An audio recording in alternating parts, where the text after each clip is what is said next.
8h38 sur Europe 1, Mathieu Béliard. Et Fanny Agostini qui est en direct avec nous depuis Boissey en Haute-Loire, c'est en Auvergne. Bonjour Fanny. Bonjour Mathieu. Alors Fanny, dans votre ferme, vous soignez vos animaux avec des antibiotiques, mais uniquement en dernier recours. La plupart du temps, vous utilisez, et c'est ce que je trouve assez surprenant ce matin, vous utilisez un jeu de cartes qui vous permet de comprendre où l'animal a mal avant qu'il ne devienne vraiment malade. Absolument, alors c'est un jeu de cartes que j'utilise pour mes biquettes, mais ça existe aussi version vache et mouton.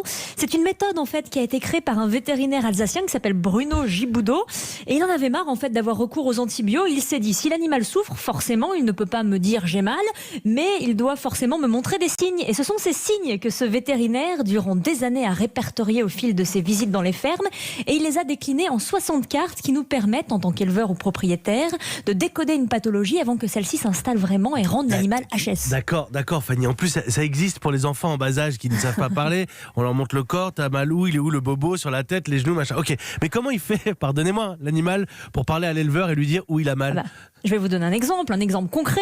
Une vache par exemple qui rentre en acidose. Traduction, quand elle a des brûlures d'estomac, ça arrive. Eh bien, elle va se lécher l'épaule quand elle a trop bu la veille au soir, quand elle a trop mangé. Tout dépend le style de vie de la vache, effectivement. Mais du coup, quand elle a mal au ventre, elle va se lécher l'épaule à rebrousse-poil de façon répétée, et ça va indiquer à son propriétaire qu'elle subit un inconfort digestif et qu'il va falloir intervenir sur la ration ou sur l'ordre de distribution du fourrage. Et il y a comme ça plein d'autres signes qui peuvent se lire, notamment dans les crottes, les yeux, l'écoulement des naseaux ou encore la consistance du lait. Et ce qui est frappant, Mathieu, c'est de se rendre compte que 80% des pathologies de l'élevage peuvent se résoudre à travers un rééquilibrage alimentaire. Ce qui veut dire aussi beaucoup de temps passé à observer les animaux, Fanny. Forcément, mais les résultats sont épatants. Certains éleveurs sont parvenus à réduire de plus de 60% l'usage des antibiotiques et tout le monde y gagne. D'abord les animaux qui se portent mieux. Les éleveurs sont à même de soigner leurs animaux sans administrer systématiquement des antibiotiques, et cela nous protège aussi. Ça, c'est un paramètre très très important, car en soignant les animaux autrement autant que possible, les cours d'eau ne se retrouvent pas contaminés par les résidus médicamenteux, ces résidus que nous absorbons ensuite par l'eau que nous buvons et qui conduisent à l'antibiorésistance. En clair, ce matin, chassons les antibiotiques pour que le naturel revienne au galop.